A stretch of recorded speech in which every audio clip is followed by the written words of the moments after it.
Assalamualaikum warahmatullahi wabarakatuh. Saya Asmiranti akan memaparkan materi tentang cara mengajarkan Lontara, yaitu alfabet suku Bugis Makassar.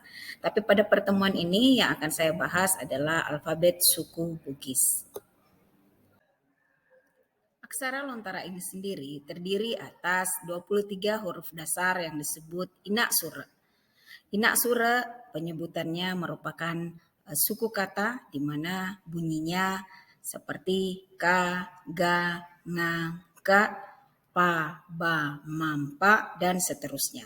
Selain Inak Sura atau huruf dasar, dalam aksara Lontara juga dikenal adanya anak sura.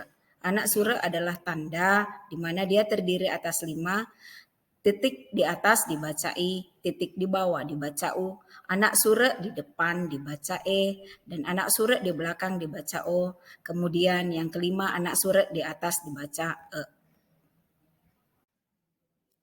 Dalam membelajarkan huruf Lontara di dalam kelas, maka dituntut kreativitas seorang guru agar dapat menciptakan suatu pembelajaran yang menyenangkan. Sehingga pada proses pengenalan huruf Lontara ini pada anak akan mudah diserap oleh siswa kita. Hal yang dapat kita lakukan salah satunya yaitu dengan membuat kartu huruf Lontara itu sendiri. Di mana guru bersama siswa membuat kartu sebanyak 23 kartu. Di setiap kartu bertuliskan satu huruf Lontara. Contoh, misalnya kartu huruf K, kartu huruf Nga, kartu huruf Ga, dan kartu huruf K. Selanjutnya seperti itu hingga 23 kartu ini berisikan tentang masing-masing satu huruf Lontara. Tahapan selanjutnya dalam pembelajaran pengenalan huruf Lontara pada anak, yaitu setelah anak menguasai 23 huruf Lontara itu yang merupakan inak sura itu, maka anak kita arahkan untuk mengenal anak sura pada huruf Lontara itu. Jika dia dipasangkan atau dibubuhi pada inak sura tersebut. Contoh, huruf ba diberi titik di atas dibaca bi, diberi titik di bawah dibaca bu, diberi di anak sura di belakang dibaca bo, diberi anak sura di depan dibaca b, dan anak sura di atas maka huruf ba itu dibaca be. Nah, demikian seterusnya dapat kita lakukan pada 23 huruf Lontara yang merupakan huruf dasar tersebut sehingga anak mampu mengenal bunyi huruf Lontara yang beranak sura. Langkah selanjutnya setelah anak menguasai huruf dasar dan huruf yang beranak sura, maka kita dapat memandu siswa untuk bermain kartu itu menyusunnya menjadi sebuah kata. Selain itu juga kita juga dapat membuat kartu kata di mana setiap kartu itu berisi kata yang bertuliskan huruf Lontara. Misal kita memberikan petunjuk kepada siswa bahwa silahkan membuat atau menyebut satu kata yang diawali huruf K atau satu kata yang diawali dengan huruf G. Setelah itu anak akan melakukan pembelajaran di mana kartu kata itu dapat mereka tukar dengan temannya, kemudian mereka baca dan memperdengarkan kepada temannya. Setelah kartu kata selesai dibuat oleh siswa, maka kita dapat menjadikan atau melakukan pembelajaran yang lebih menyenangkan lagi dengan kartu kata tersebut. Di mana kita bisa meminta 2 orang siswa maju ke depan untuk memperagakan permainan ini.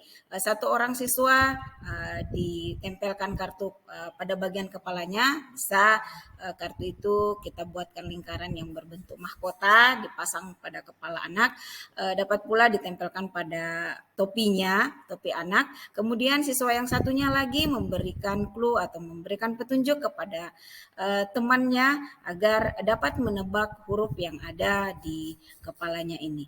Permainan ini dalam bahasa Bugis dapat kita sebut sebagai macule tepu-tepu ada.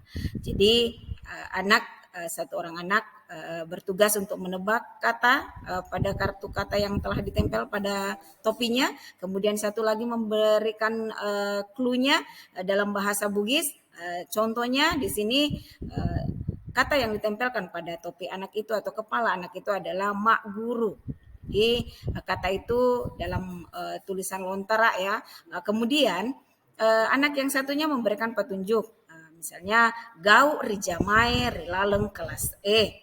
Jadi dengan sendirinya dengan clue-clue beberapa clue itu siswa itu akan mampu menjawab atau menebak kata yang ada pada topinya tersebut. Tahapan selanjutnya, setelah anak mampu menguasai huruf lontara, inak sura, dan huruf lontara yang beranak sura, kemudian sudah mampu membuat kartu kata atau mampu menuliskan kata dalam huruf lontara, maka anak kita bimbing lagi agar mampu membuat kalimat. Dalam pembelajaran membuat kalimat berbahasa daerah Bugis ini dan menggunakan huruf lontara ini ada dua cara yang dapat kita lakukan. Langkah yang pertama yaitu anak kita minta untuk membuat satu kalimat atau menyebutkan satu kalimat dalam bahasa Bugis secara lisan yang dapat langsung didengar oleh temannya.